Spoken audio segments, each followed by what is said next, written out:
What's going on? It's your boy J Period Mixtape Assassin transmitting live from New York in the house with the URB Magazine edition of the MTV Video Music Awards. Check it out.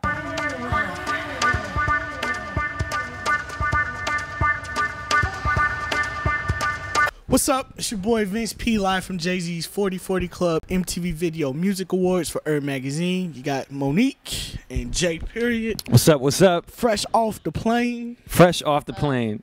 What plane did you just get off of? I just got off a plane from Toronto, which came from a plane from South Africa, which came from a plane from New York for this K9 World Tour, helping to celebrate the release of this mixtape, the Messengers mixtape that we just put out. Wow, in Africa. Yes, sir, in the motherland. Not like the release of Mandela, but a mixtape. Exactly. Doing it big. Yeah, and actually it was my third time in South Africa. I love it out there. I was out there first time with Lauryn Hill as her tour DJ, second time doing a sort of run of clubs, and this time with K9 to support his tour. Oh, okay. Can you tell us a little bit about the project you had to travel to South Africa to release? Has been we didn't have to travel there to release it, but more to celebrate the release. Yeah, just did this project with K9 called The Messengers, and it's basically me taking remixes or making remixes of Fela Kuti, Bob Marley, and Bob Dylan, three very different kind of artists, and then K9 spitting lyrics over all these beats that I made, and really trying to illustrate the point that all these artists from different worlds have one thing in common, and that's that they had a message, and also that K9 is really trying to sort of show people what inspired him, and these three artists were three of his biggest inspirations. Oh, okay. So, what are some of your inspirations personally? I mean, definitely, Fela, Marley, and Dylan are three of my inspirations musically. Right. I mean, as a DJ, guys like Premier, Pete Rock, Prince Paul. There's a long list of DJs that I've been inspired by, and really producers that create whole albums. With my mixtapes, I've tried to create mixtapes that are like albums. You put it in and it plays start to finish. Right. And so anybody that whether it's Outkast or Tribe Called Quest or De La Soul that produced real albums, those are the people that inspired me. Okay, so you're a MC? Not an MC, DJ. Although I have been known to get on the mic at a show. Okay, so. What is that like getting on the mic at the shows? I mean, a real DJ, it's actually a funny story. I was DJing for Big Daddy Kane in Brooklyn, and I was real quiet. And Scratch, one of the greatest DJs ever, is on stage. I mean, on the side of the stage, and he sends me a text saying, "You want me to get up there and help you hold down the mic?" And this is like 5 years ago. At which point I was like, "Okay, I need to step my mic skills up." Okay. So in the tradition of Kid Capri and and Jazzy Jeff and the great party DJs, just being able to hold down a crowd, as a DJ is very important. So I've tried to improve on that over the years, definitely. Okay. I'm loving the old school, like the legends that you told us are inspiring you. Are there any modern? Who's today that's inspiring you as the artist? Who's really are you listening to? Who's in your iPod? Who's in I mean, to be honest, I mean, not to sound like a hater, but I try not to turn on the radio too often, just because it might depress me as to the state of music. Wow. But no, I mean, there are definitely artists today, people like Kanye, obviously, these tremendous artists.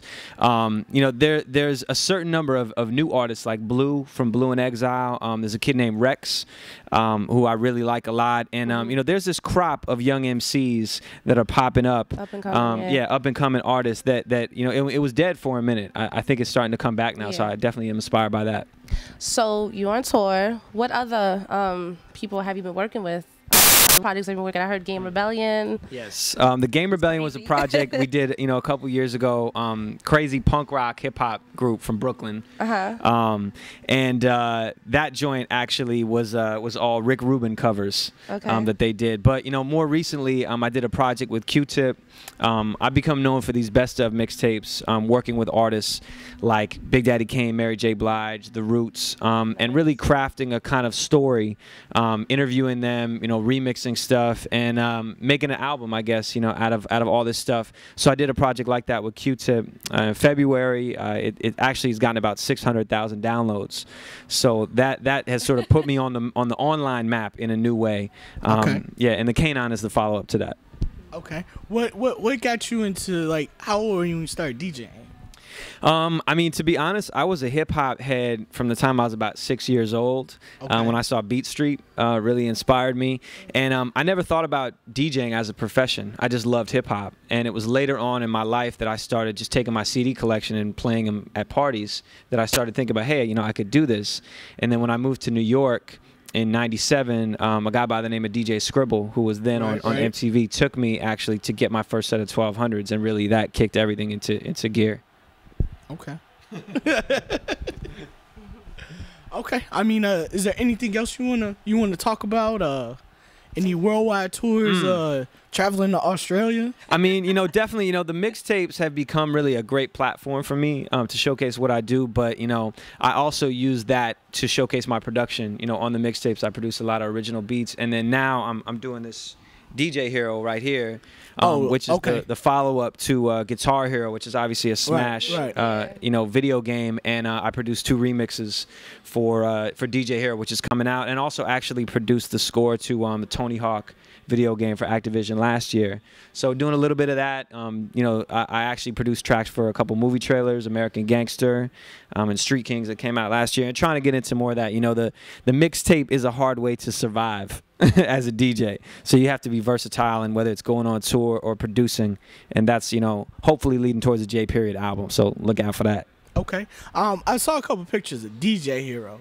Have you actually seen the actual interface? Yeah, I've played the actual interface. Can you give like the people out there like a little preview of it? Well, I mean, I'll put it to you like this: for all the kids that, you know, felt like they could become rock stars just by playing, you know, Guitar Hero, all the little DJ wannabe heads are going to love this, because it actually feels like a turntable. There's a crossfader, you know, the whole thing. And the experience of it is really cool. And plus, you have a lot of great DJs that have created the remixes for the game. You know, Grandmaster Flash, Jazzy Jeff, Shadow, AM, rest in peace, of course, and myself and a couple others.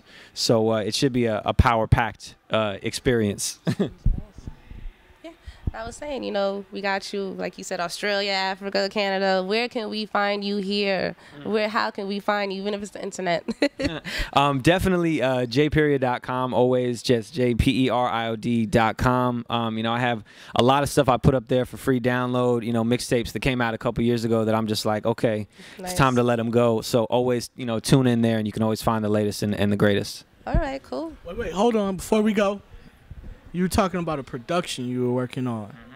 Can you let the fans know about that? I mean, because I think that's pretty interesting. I mean, you got, of course, the movie trailer production, but the type of production you're talking about is something, you know, DJs and I mean normal music producers don't really get into. Can you talk about that? Well, I mean, one of the things to me that was always important is to just, you know, build relationships with artists, and I've been very fortunate to not have to go through the system of clearances to develop relationships with artists, whether it's Black Thought or Q-Tip or Alicia Keys or Mary J. And so, you know, my hope all along has been that I'd be able to then take that and showcase my talents in a legitimate album. So, you know, right now we're working towards that in a few different ways, and my main goal really is to sort of crack that conventional wisdom that says that you can't make a mixtape and put it out legitimately. Because if I can get 600,000 eyes on something, and the labels are only selling 100,000 units, then that says something. So ultimately, that's the goal. Right. Ain't even selling that. Right. Okay. Is there anything you like to leave the fans with? Words of motivation, words of wisdom? I mean, really, you know, I would say to any hip hop heads, or, you know, really anybody that wants to get into this, you know, follow your own path. Pretty much, for me, that's been what sustained me. And I think if you try to follow what someone else is doing, you're going to wake up one morning and find that you hate what you do. So if you really want to do this, you know, you got to do your own thing and stick to it. And that's what I would say. Okay. You got Vince P, Monique, J Period. Show him the shirt one more time. DJ Hero. Oh, and the chain. Is that a clock? No, that's the turntable. No, I mean, but it's like a miniature. It's a turntable and a clock, exactly. But with a little personal flair to it. There's actually only one other of these that exists, and it is owned by Kool Herc, the godfather of hip hop. Really? So, wow. Yes. Oh, what are the names of the songs on DJ Hero? The songs that I did, actually, I remixed Gangstar Just to Get a Rep and Mobb Deep Shook Ones, which is bananas. Make sure you check those two out. Yeah, and Q-Tip, Good Thing, and Billy Squire, Big Beat is the other one. Oh, okay. Okay. All right. That's what it is. Well, thank you.